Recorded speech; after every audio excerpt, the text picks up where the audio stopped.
Hello there, and a very big welcome to you. You're joining us live at the Guiana Space Center for the 7th launch this year.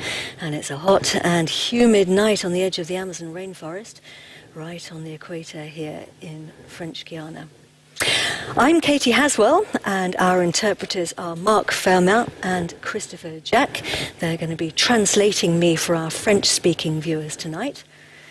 And we are traveling on board a Vega rocket. She is flight number VV19. There she is, standing tall on the pad, about 30 meters tall, in fact, and weighing in at around 140 tons.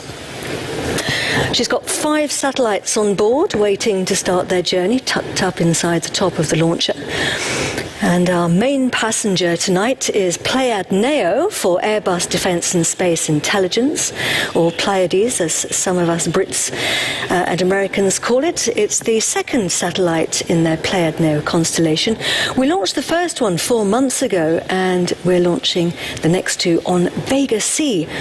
And I have to say, these are literally groundbreaking satellites. They're going to provide crystal clear photographs of our planet with a resolution of up to 30 centimeters, and take it from me, that's very, very high res. And inside the fairing alongside Pléiades Neo, we have 4 other auxiliary passengers, all microsatellites actually, riding along as a piggyback. They are Bro4, for the European company Unseenlabs. And then we have 3 satellites for the European Space Agency. They are Sunstorm, Fly My Satellite LEDSat, and Radcube. And you can see all of their logos there on the fairing. So we're scheduled to launch in just under 7.5 minutes, and the countdown's up on the top right-hand side of your screen. At this point before the launch, all eyes are on what we call the status panels. Here they are, right-hand side of the screen there. They're showing us basically the status of all the systems across the base, which send their go, no-go status, and they're up here on these panels. So they're showing us 3 main systems primarily. We've got the range, which is basically the base, and the tracking stations dotted along the flight path, and also the rocket and the status of the pads. And then, of course, at the bottom we've got Meteo, which is the weather. We've had the last weather forecast about 10 minutes ago, and that was all green, so that's good to know. Looking here at the operational teams inside the fishbowl, this is the flight desk, or the flight directorate. These are Arianespace top management, going to be on the phones no doubt throughout the flight. They will be taking all the decisions in the event of unplanned situations.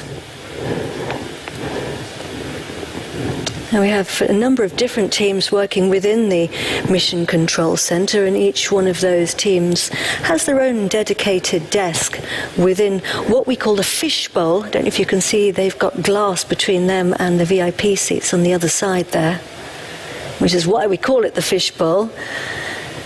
A couple of other key people. Bruno Gérard there, head of Arianespace Kourou. The fishbowl is made of very toughened glass to protect everybody, and it's actually, if you knock on it from the outside, the people inside can't hear what's going on. Many of these teams have actually been working in French Guiana now for some months preparing for today, and it's called the Launch Campaign. This campaign started on the 22nd of June with preparations on the launcher. The auxiliary passengers were prepared partly in the Czech Republic. And operational teams for our satellites here. And also in French Guiana. And then the work had to start on the satellite itself. And here we've got the boards that everybody is looking at. You can see the status panels on the left-hand side there, showing us those status. We've got the time, the countdown times there on the left-hand side as well. Images of the launch vehicle on the pad. And then we're looking at trajectory, etc.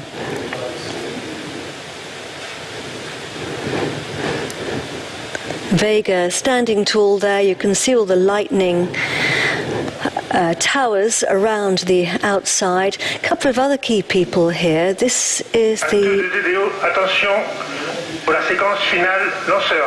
range operations manager.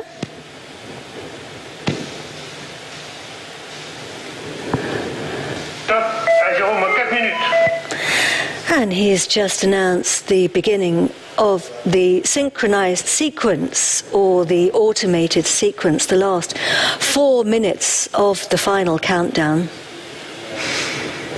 Our range operations manager is Jean-Luc Voyer, and he's the one, he actually coordinates the launch-based systems during the final countdown, and he also calls out all the major events during the flight, so listen out for him.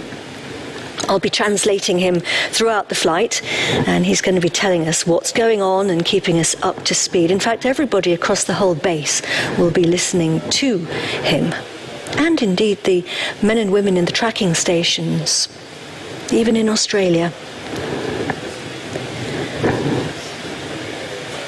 A good shot there of our launcher on the pad. We've got a number of different pads here at the Spaceport. We have 3 pads with their associated buildings. This is the Vega launch site, or launch site SLV it's known as, Site de Lancement Vega. And it was actually built on the launch pad for the first Ariane rocket. That was Ariane 1.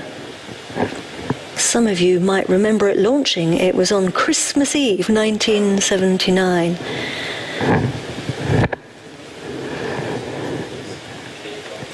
And then when we get a closer look, you can see the umbilical lines which are connecting the launch vehicle to the umbilical tower.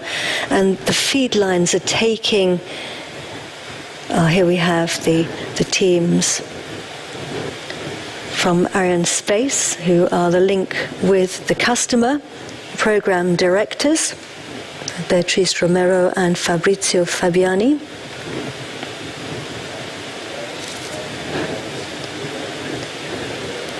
So I was saying the feed lines, when we get another look at the launcher, you can see the feed lines which carry the electricity and communications with the satellites. We call those the umbilical lines, and they get disconnected just before the launch. The final countdown started just over 6 hours ago. The mobile gantry was removed just under 4 hours ago. Now we're coming up to the final minute.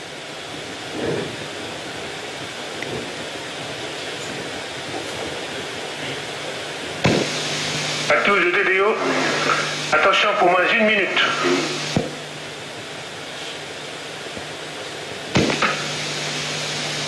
Top, à 0 moins 1 minute.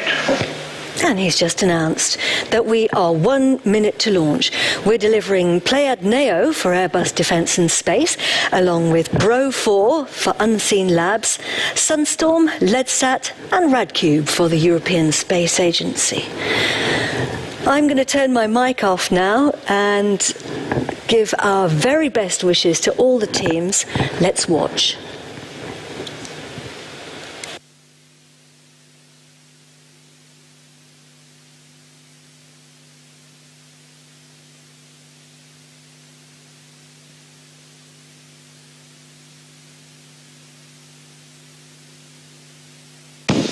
À tous de DDO, attention pour les décomptes finales. 10, 9, 8, 7, 6, 5, 4, 3, 2, unité, top. Démarrage P80 et décollage UV19.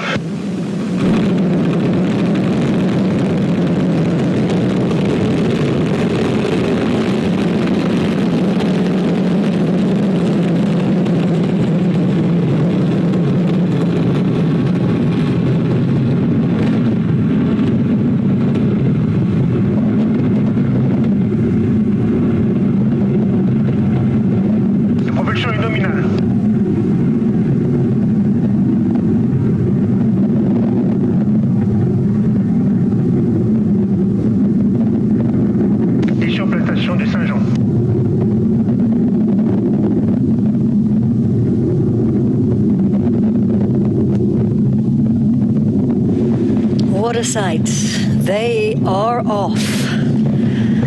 Vega streaking across the night sky, lighting up the skies over the spaceport, over the Amazon rainforest. Our passengers have started their journey. Pléiades Neo, Broforce, Sunstorm, Leadsat and Radcube are on their way. It's a huge moment for everybody who's involved. It must be quite something watching your babies lift off from the pad. Getting a great view here. We can still see the launcher 1 minute and 25 seconds after liftoff. We're looking here at the... He's telling us that everything's going according to plan. We were looking back there at the main stage, or the first stage, the P80, the engine of the P80, it's known as, burning. We tucked in behind the clouds for a bit, but we came out again, so we got a great view. This is what it looks like up there in space, with our CGI images giving us a great view. We have confirmation there of separation of the P80, and the Z23 has switched its engine on. We are hurtling through space. Look on the right-hand side of your screen. At the bottom, vitesse is speed. We're traveling at the moment at 2.35, 8 kilometers, and we're getting faster and faster. We began the dogleg maneuver. We were rising up into space, and then we turned towards the north, heading towards what we call a sun... He said the trajectory is nominal, or normal. Heading towards a sun-synchronous orbit, which means we're virtually going north to south. Good view there of our launcher on the right-hand side. And on the bottom left, you can see that's our trajectory, we call it. It's the planned trajectory.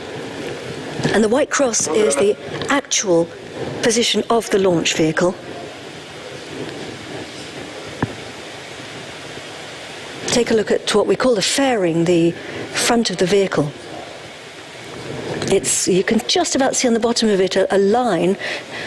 That's because the fairing is made of two halves, and it's going to open like a petal when it separates. Now, leaving Earth behind us. Trajectory is nominal. We're climbing. Look at the altitude, bottom right of your screen, 127 kilometers, and climbing. And we have separation there of the Z23 and beginning of the roll motion.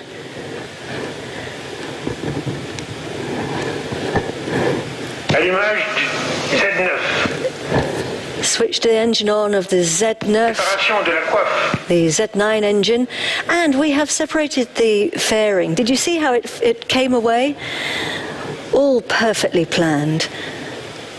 We don't need the fairing anymore because we're out of the friction of the atmosphere, so we're effectively in space. We are 149 kilometers high. That means we crossed the threshold into space about 50 kilometers ago.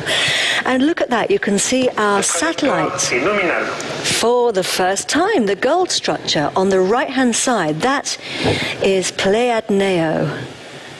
All folded up right now, all nice and neatly packed together, but later, after it's released, it'll unfold its wings, just like a butterfly coming out of its chrysalis.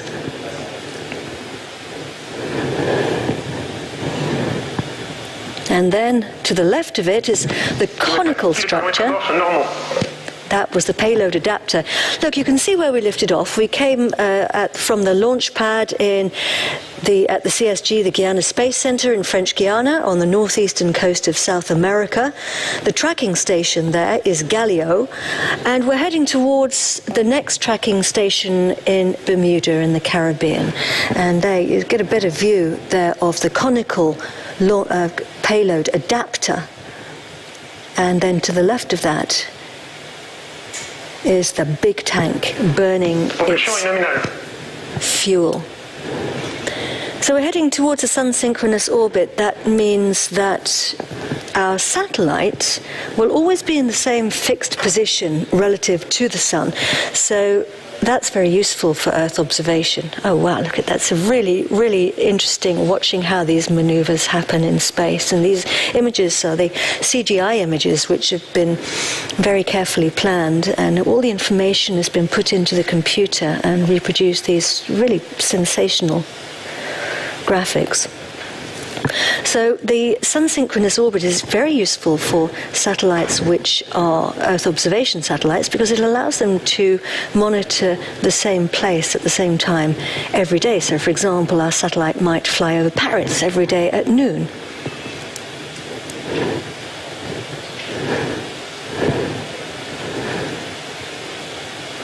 The launch is operating remotely. And there we go, separation of the final stage there, which means we're now really entering the next phase of our flight. The Z9, the third stage, has been jettisoned. And this means that the propulsion phase of the launch is now over. We've got ourselves away from Earth and we're on orbit, and we're getting a great view of the AVUM upper stage. So this here, I'll describe that to you in a second when we come back to it, but right now we're looking again, we're heading... Right, we've picked up the signal at the Bermuda tracking station. Now, look at this. These boxes, which are attached to the payload adapter, are called deployers, and inside those are our CubeSats. Our CubeSats are made of 10-centimeter cubes, so they fit very, very neatly inside there. It's really quite beautifully planned. And later, once they get released, they're going to pop out of those boxes, just like jack-in-the-boxes. And they'll shoot out into space. So we're looking at the AVUM, or the AVUM upper stage. The white disk is where we have the vehicle equipment bay with the avionics, the onboard computer, that sort of thing, and obviously the propulsion. Everything's going well. And the upper stage has switched on its engine, that's confirmed. So this is really the next stage of the flight now, because the AVUM upper stage is going to transport our satellites to their destinations in space. And that is a very, very important job, because each satellite has to be positioned in a very precise orientation and in a very precise location. He's telling us that the trajectory is nominal. And the AVUM upper stage, it actually stands for Attitude Vernier Upper Module. I call it AVUM because I'm a Brit, but it is often known as well as AVUM. He says the pilotage, the piloting, is calm. And it's a very useful piece of kit, because it gives us huge flexibility and allows us to perform all kinds of very complex missions. It means that Vega can launch all kinds of different satellites, and it's particularly suited to these kinds of Earth observation missions for governments, space agencies, and of course today, private companies. Bit of technical information. The AVUM is 1.5 meters wide. It weighs approximately 1.3 tons. It's made of aluminium with titanium tanks, and it burns liquid propellant. Like many upper stages, it can switch its engine on and off. And it's the smart stage. It's the one with the brain. It's the clever bit. It's housing the computer, as I mentioned, the avionics and that sort of thing. And then attached to it is the conical structure, the payload adapter, which then allows us to attach our upper passenger, the Pléiades Neo main passenger,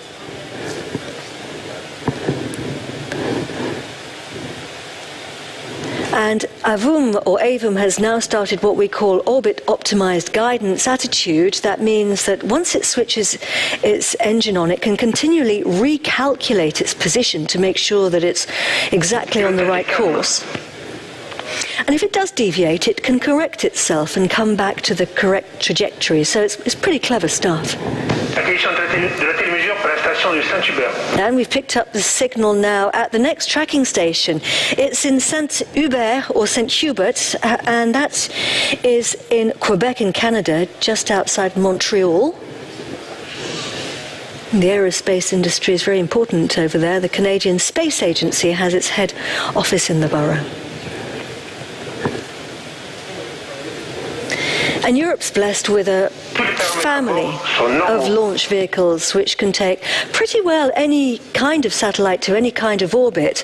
And that's important because these days space really is the gateway to a very exciting future, I'd say. Miniaturization is the order of the day, and the market for small satellites is quite literally booming. And these changes are driven by, well, a number of things, but of course the climate crisis is one of those things. As you well know from the newspapers and the reports recently, July was the hottest month ever. And we're seeing floods, we're seeing heat waves, we're seeing fires, people are dying. Our planet's climate is changing faster than we'd thought. Airbus are doing their part. Their growing fleet of Earth observation satellites can really help to provide very irrefutable data for understanding what's happening to our planet. But it can also help us to plan for disaster management. Satellites and satellite images are all about knowing what's on the ground. So if you know what's there, you know how to adapt, and the more detail you have, of course, the more efficient you can be. So, for example, it might help in planning how to evacuate a hospital or an old people's home, for example, in the case of a flood, if you've got very, very accurate imagery. So this is important stuff. What we're doing today is very, very important. Well, the other thing, of course, that's transforming our lives is our hunger for the internet. We might be living increasingly online these days, you know, but the truth is we're really still at the beginning of this digital revolution. And in the next few years, if you were on an alien spaceship traveling towards Earth, you'd see thousands and thousands and thousands of little tiny satellites orbiting our planet and delivering high-speed broadband, keeping us all connected everywhere on Earth. It doesn't matter where you will be connected, and not just you, but your stuff as well, your things. All of these small satellites need to be launched into space, and that's where Arianespace comes in, because they have a lot of choice for different types of satellites, and they've deployed rideshare and piggyback options too, like today. Today we're on a piggyback configuration, all going well. And it just shows how Arianespace can adapt and offer their customers the very best solutions for their launch, because of course each launch is different. Vega and Vega C are particularly well suited to these kinds of missions, as I mentioned earlier. And that's primarily because Vega is very versatile and light, and she's small and she's flexible. And despite her diminutive size, she can carry lots of satellites at once. It's a fact. Good things come in small packages. Vega can offer various configurations for carrying its passengers, and we've got a number of different dispensers. One of those is called the Small Spacecraft Mission Service. It can carry multiple satellites at once, and it would sit, for example, between what we're looking at. We've got the satellite at the front, and we've got the payload adapter. Imagine it in between those two things on the image on the right side of your screen. And it first lifted off actually in 2020, and it carried 53 passengers. So it's pretty impressive, isn't it? The new Ariane 6 rocket's going to have the multiple launch service. We're not using a dispenser today. Our innovative engineers have attached the CubeSats directly onto the payload adapter. So we're traveling light today, and that's actually quite beneficial because it's allowed us to move our flight path 15 degrees to the right, 15 degrees east, rather, to the right. Just shows. And that's actually good because it's been able to improve our chances of launching on time. And the reason that works is because sometimes high altitude winds can delay a launch, but by moving our trajectory 15 degrees to the east, we've been able to take advantage of those winds. So yeah, it's all very clever stuff. He's telling us that the propulsion's nominal, and that's good to hear. Right now, the AVUM upper stage. And he's confirmed the upper stage has actually switched its engine off. That's what it looks like up there. Right, so we are now beginning the orientation phase. AVUM is putting itself into the separation orientation, I believe, getting itself into the correct position so that it can separate the satellite later. Here we go. It's moving around into position.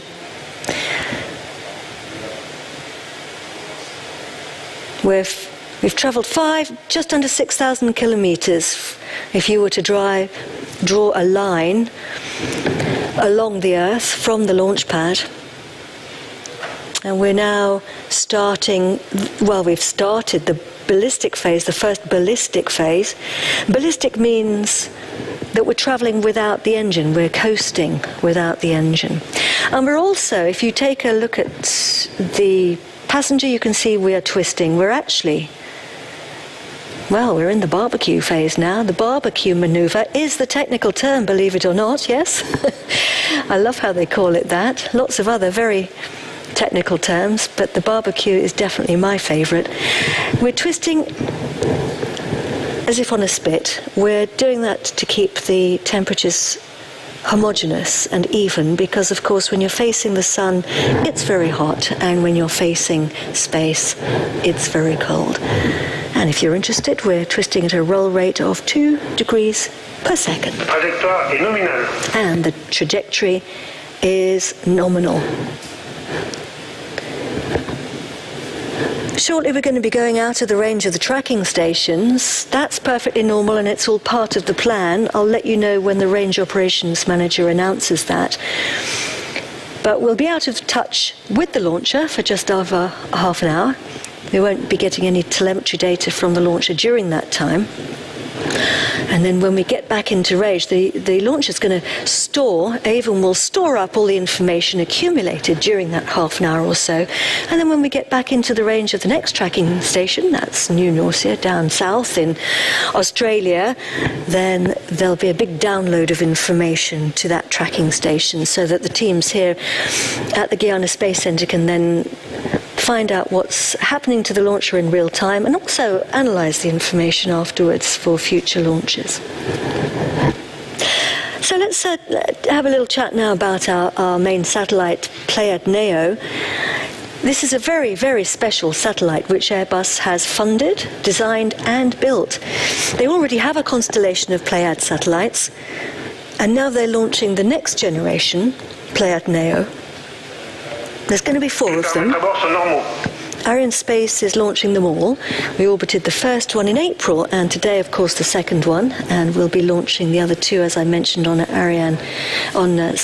Vega C. There we go, heading out over the North Pole now. And we've lost our connection now. We've gone out of the range of the tracking stations. For about 30 minutes, as he said. So yes, we've gone out of range of the tracking stations. We'll be picking that back up when we come back into New Norcia. Let's have a look at a film now and take a look at our main passenger, Pléiades Neo.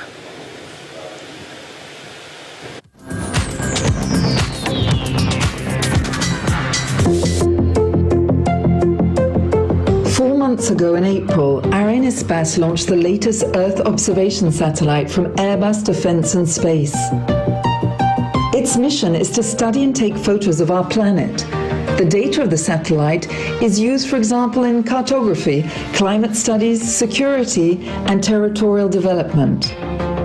Airbus Defence and Space is both the manufacturer and the operator of this new satellite, the first in a fleet of 4. After 5 years of hard work on the developments of our new Pléiades Neo constellation, we are actually exactly halfway through the deployment of this constellation. A satellite constellation is a group of several satellites.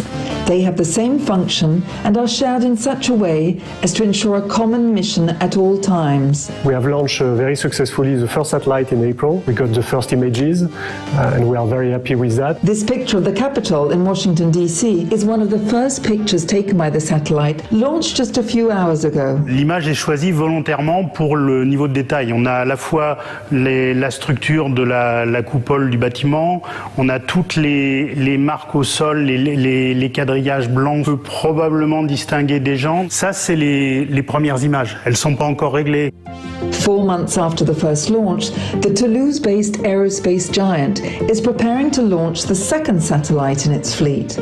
On a ici une constellation de 4 satellites qui vont tourner autour de la Terre à une orbite de 620 km, donc altitude assez basse. Aujourd'hui, on lance le deuxième satellite Pléiades Neo, donc qui va rejoindre son petit frère en orbite, et à terme, on aura 4 satellites identiques. In the case of Pléiades Neo, one of its assets is its capacity to pass several times quickly over the same area to observe any changes. Ce qu'on appelle la revisite, on a mis sur le satellite un très gros téléobjectif. En ayant ce téléobjectif, on va avoir des détails très fins, mais on réduit aussi le champ. Donc, pour pouvoir couvrir des grandes surfaces, on a choisi de multiplier le nombre de satellites. This constellation is a long-awaited technological revolution in the world of observation satellites. Its resolution is 4 times higher than that of its predecessors. 30 cm de résolution, c'est cette règle.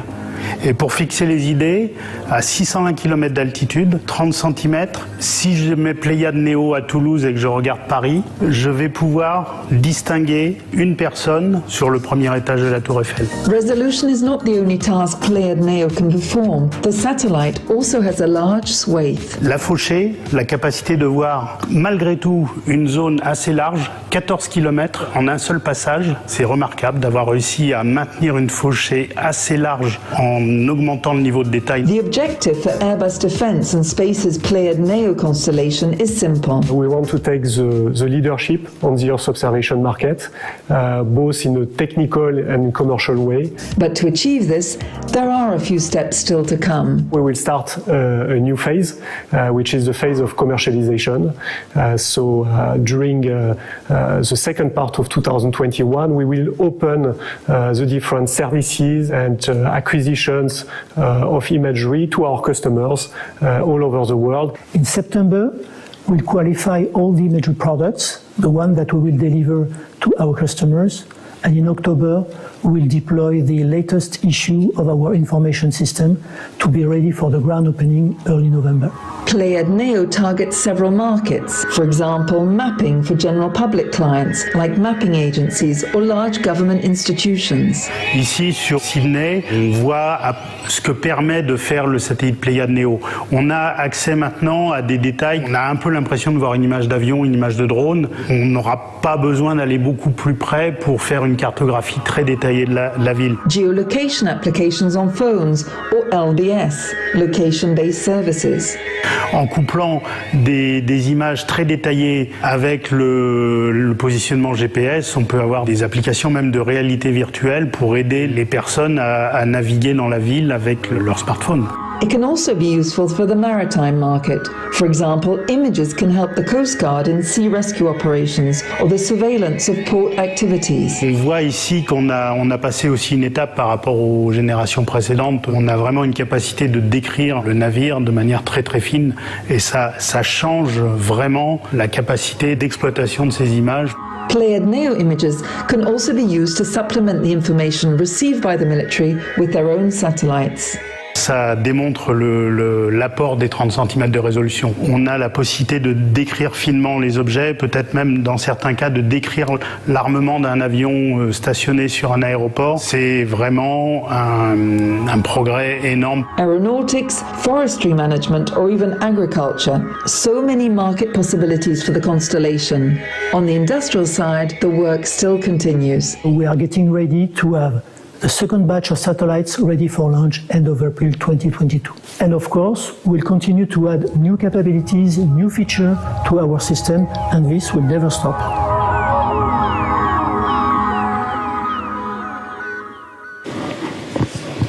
And they're constantly innovating. They're always thinking ahead and working on new technologies. It's fantastic. What will they bring us next? And isn't it remarkable that we'll be able to see a person on the Eiffel Tower from space? Gosh, such progress. So you can see how these detailed photographs of our planet have lots of different applications. And it follows that everyone's very, very keen to get their hands on these images. It's useful in so many ways. For example, just imagine startups working with artificial intelligence, or companies providing analytics, say for economic purposes or environmental mapping. So many applications. I mean, you might have a company, for example, you could be monitoring car parks around supermarkets to see what the throughput is, when people are parking, when people are using the supermarkets, and then you can sell that to companies to target promotions, for example, to those people when they're there. So lots and lots of applications. And it's particularly important, of course, with the advent of driverless cars, because they need to know exactly where they are.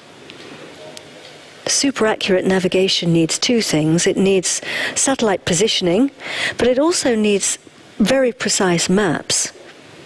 And the accuracy of Pléiades Neo is going to be extremely helpful in geolocation. Another interesting application actually is monitoring storage cylinders for oil. As you know, they have floating roofs, and the satellites can detect the changing shadow of the roof as the oil goes down. So you can calculate the volume of the oil inside, and that helps to know where the oil supplies are in the world. And it can be useful for economic forecasting of the oil in the barrels. All kinds of applications. Water is another one. Pléiades Neo is going to be able to see several meters down into the water, and that's going to be very useful for example, looking for plastics and pollution. The list goes on. There are so many applications, and so many people are going to want to use it. And in fact, anybody can access these images. You don't have to be a government or an NGO. Absolutely anyone can access the images. Airbus have an online platform. It's called One Atlas, and all you have to do is log in and choose what you want from their archive. Or else you could also task the satellite to collect new imagery. All satellites, however big and small, are products of passion, creativity, and expertise. And you don't have to be an engineer to work in space. There are lots of different jobs. And here are two people from Airbus to tell us about their jobs. Let's watch the film.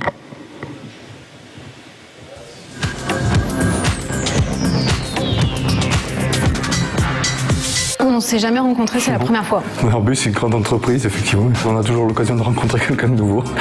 Je m'appelle Frédéric, j'ai 52 ans. Je travaille chez Airbus depuis 12 ans et dans le spatial depuis 25 ans. Je m'appelle Nelly, j'ai 37 ans. Je travaille chez Airbus depuis environ 13 ans.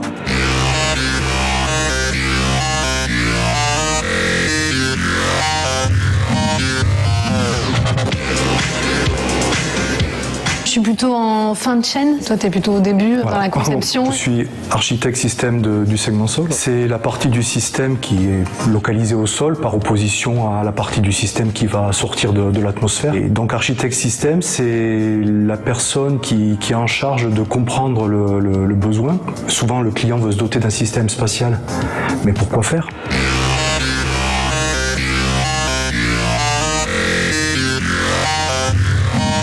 Il y a un moment élément qui est extraordinaire, c'est quand on nous dit que le système marche, quoi. Une fois que le satellite est lancé et qu'on a des premières communications avec le sol et qu'on voit que ces données-là se transforment en une image, quoi. Et Nelly, si je comprends bien, dans l'exploitation, une fois que le programme est terminé, enfin que le système est livré, collecte d'images, programmation d'images. Je vais utiliser son système. Le métier de tasking spécialiste, c'est opérer les satellites, c'est gérer les acquisitions des satellites. Un client a besoin d'une image, on va faire en sorte qu'il ait l'image dont il a besoin. Curieux, il faut être débrouillard, savoir bien communiquer. Pour pouvoir acquérir les images dans le temps imparti et acquérir de bonnes images, il faut prendre en compte tout un tas de contraintes. Il peut y avoir plusieurs clients au même endroit qui veulent la même image ou le même secteur. Il peut y avoir des contraintes météorologiques et il faut prendre en compte tout ça. Et donc c'est un peu comme un jeu de logique. L'organisation, le relationnel et la curiosité. C'est un métier d'ingénierie sur lequel on ne peut pas aboutir si on n'a pas la curiosité de savoir ce que veut notre client, de savoir comment fonctionne notre sous-traitant, de savoir à quoi va servir notre système. Comme tous les petits garçons, j'ai eu ma phase astronaute, on va dire. Et par la suite, elle a fait que croître. Alors maintenant, le rêve de devenir astronaute est resté dans le passé. Petit à petit, je me suis aperçu que toute cette histoire qui s'est écrite autour du spatial, elle avait un point commun qui était l'excellence, la recherche de l'excellence dans tous les programmes. C'est ce qui m'a motivé une fois que j'ai eu mon diplôme d'ingénieur en poche. Alors non, pas du tout. C'était pas un rêve d'enfance. Je suis arrivée dans le domaine du spatial complètement par hasard. J'ai fait une licence de géographie. Ensuite, je me suis spécialisée dans les systèmes d'information géographique et j'ai été recrutée pour travailler sur un projet de cartographie. De fil en aiguille, je suis arrivée dans l'équipe tasking, donc directement en lien avec les satellites. Mais ça suffit pour faire naître une passion, hein, c'est bon. Oui, je suis très contente. Là-bas, c'était pas ce qui est prévu. Je voulais être hôtesse de l'air ou prof de danse, alors bon. Et souvent, le spatial, on pense à des ingénieurs derrière des tableaux noirs qui écrivent des équations monumentales et affreuses. Mais il y a 1000 façons d'arriver à poser sa patte sur un programme spatial. Les missions. Quand on part chez les clients à l'étranger, parce que c'est des clients qui ont leur propre infrastructure, leur propre antenne et reçoivent les images directement chez eux. Nous, en tant qu'équipe tasking, on part pour les former à utiliser nos systèmes. Et quand on les rencontre la première fois, ça fait toujours quelque chose. Dans l'équipe tasking, on est divisé en petites zones géographiques. Moi, j'ai surtout voyagé dans la zone du Moyen-Orient. Je suis partie au Qatar, je suis partie en Azerbaïdjan, en Turquie. Mais c'est bien, ça permet de grandir dans son métier, de prendre confiance en soi et de se dépasser. Il y a quelque chose qui m'est arrivé récemment que j'ai vraiment adoré. C'est une photo montrant que mon nom avait été marqué sur la coiffe du satellite, la coiffe de la fusée, qui embarquait le satellite. Juste mon nom qui est parti dans l'espace. Je trouve ça extraordinaire.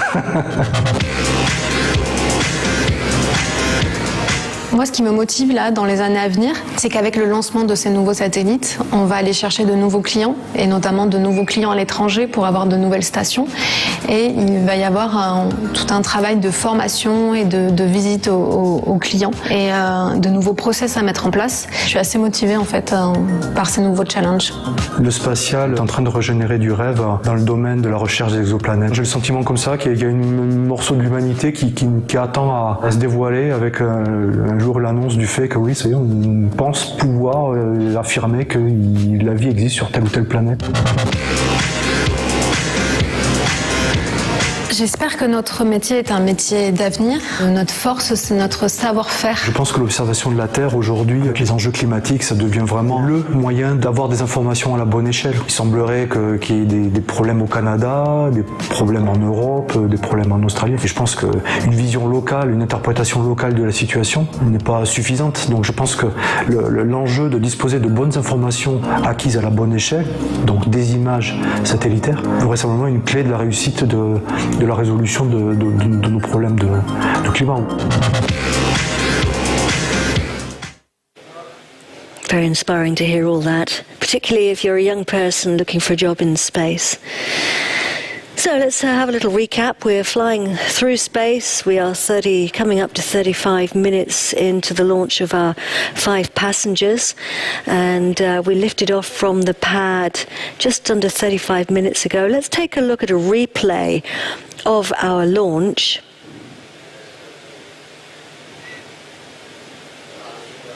It was a very spectacular launch, actually. We're looking at the Mission Control Center here, and the teams there. This is what it looked like. We lifted off from the pad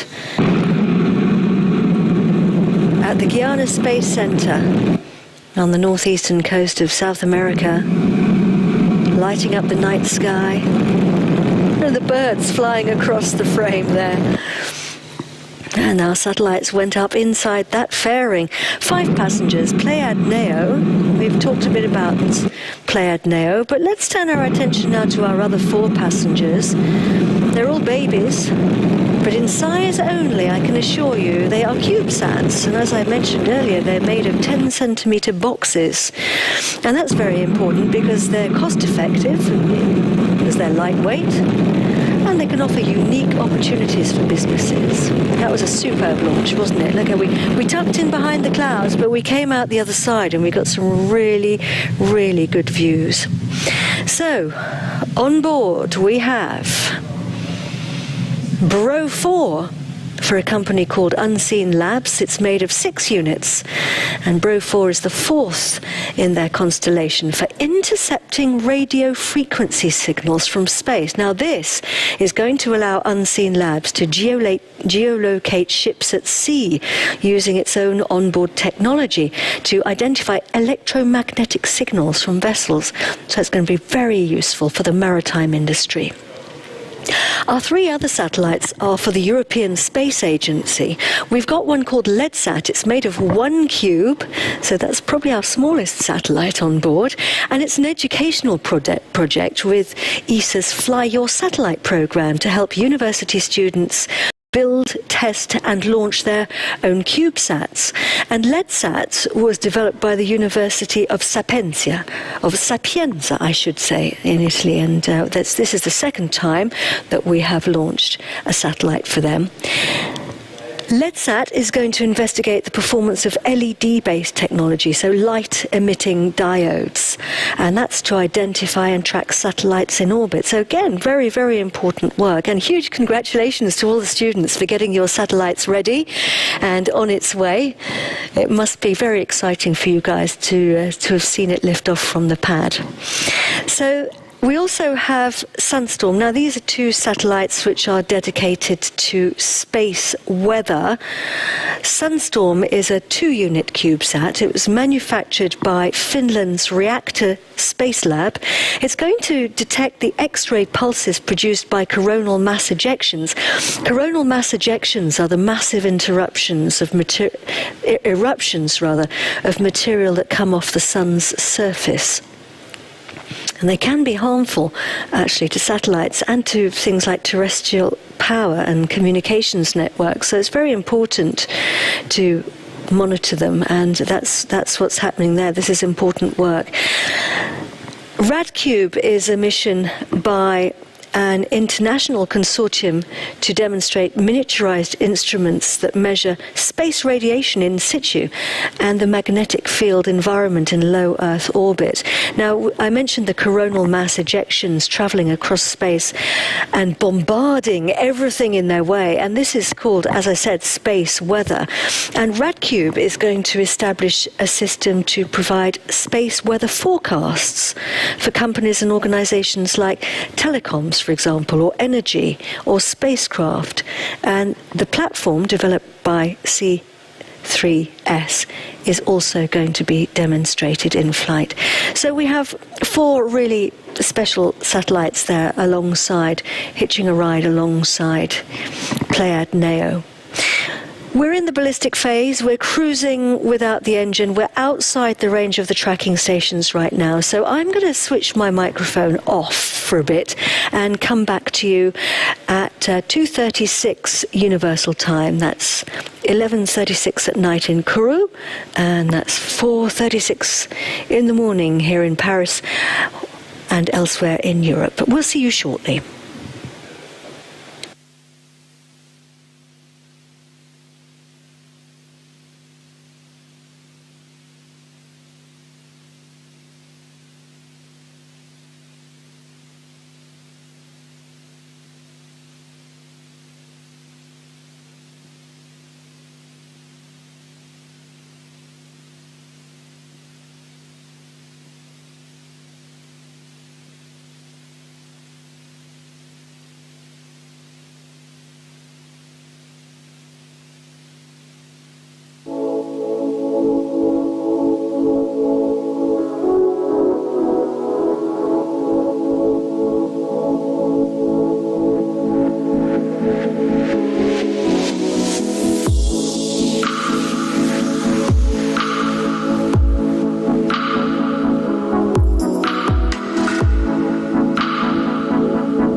of 5 passengers, VV19. That was 49 minutes and 23 seconds ago. We lifted off from the pad at the Guiana Space Center. 10:47 at night, local time in Kourou. That was 1:47 universal time. And we went hurtling into the night sky on board a Vega rocket, lighting up the skies over the spaceport, which is right on the coast. So we're heading out over the sea here. We've got a great view of the launch, and now this is what it looks like up there in space. We have our Pléiades Neo satellite attached and our other 4 auxiliary passengers attached to the upper stage. It's called the AVUM or AVUM upper stage. Our auxiliary passengers are in those little boxes that you can see attached to the adapter. They're the deployers. They'll come out of those. But first of all, before that can happen, the Pléiades Neo satellite needs to be released onto its orbit. We've been traveling outside the range of the tracking stations, and soon we're expecting to come into the range of the new Norcia station. There's our flight path. We've been traveling north to south. We lifted off from...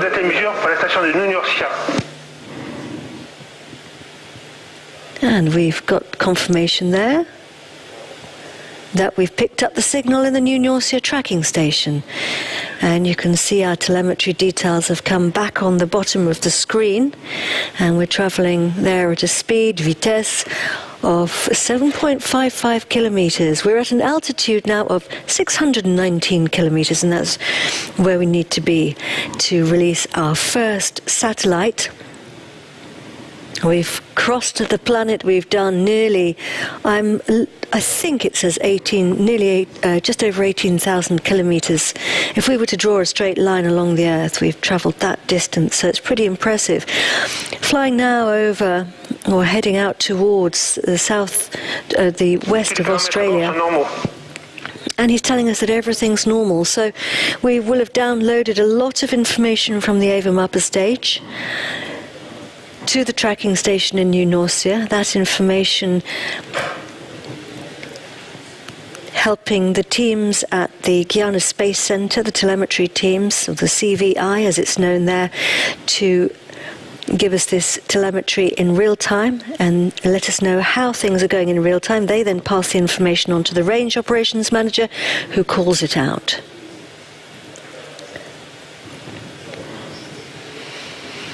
Next phase will be the switching on of the upper stage. It's getting ready to switch its engines on now, back in the pre-burn phase that we saw before.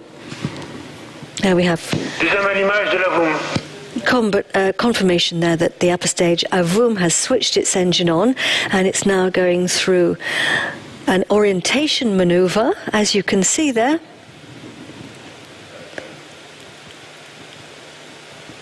It's quite impressive watching it. Quite impressive watching it all. It all looks like everything's happening in slow motion, but the truth is we're hurtling along at just under 8 kilometers, 7.5 kilometers per second. Let me just drive that home for anyone who's never seen a launch before. Not per hour.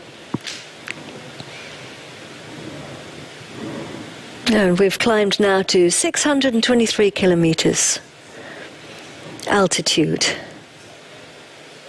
Look at the line of our atmosphere, the blue line of our atmosphere on the edge of the planet. That's what's protecting us and keeping us safe, and we need to keep it safe.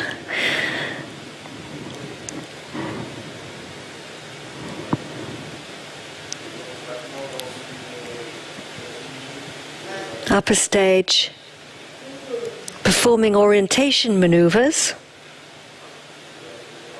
We have to position the satellite incredibly precisely. into space, it needs to be orientated to a very specific set of procedures. All this has been incredibly carefully planned.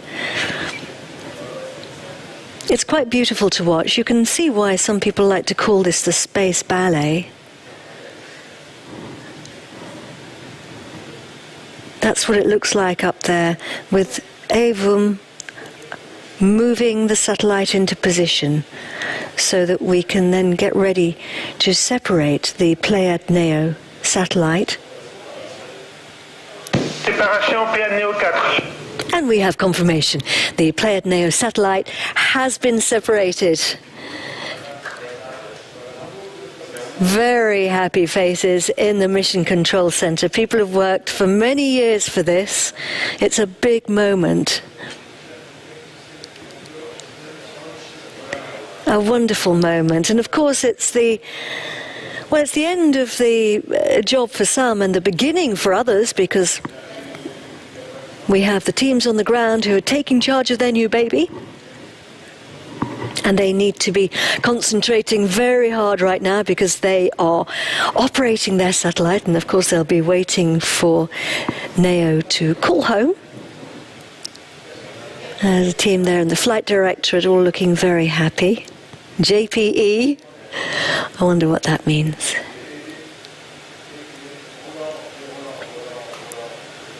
So we saw Pléiades Neo there moving away gracefully from the mothership.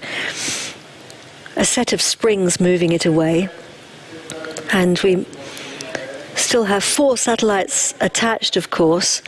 Passengers, they're going to be released in about 50 minutes from now. Their separation will start at 1 hour and 44 minutes after the launch. I think it might be nice to have a look at some replays here. This is what it all looked like right at the beginning, 56 minutes ago, lifting off from the pad. So our 4 satellites, just a reminder, they are LEDSat and Sunstorm. They're going to be released first. Then Bro 4 will be released. And Bro 4 has its own deployer.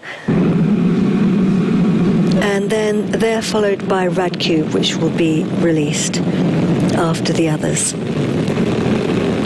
And you can watch all that because we're going to leave our live stream up for you. We're going to leave our CGI images, and we'll also leave the range operations manager. You'll be able to tune in, listen to him.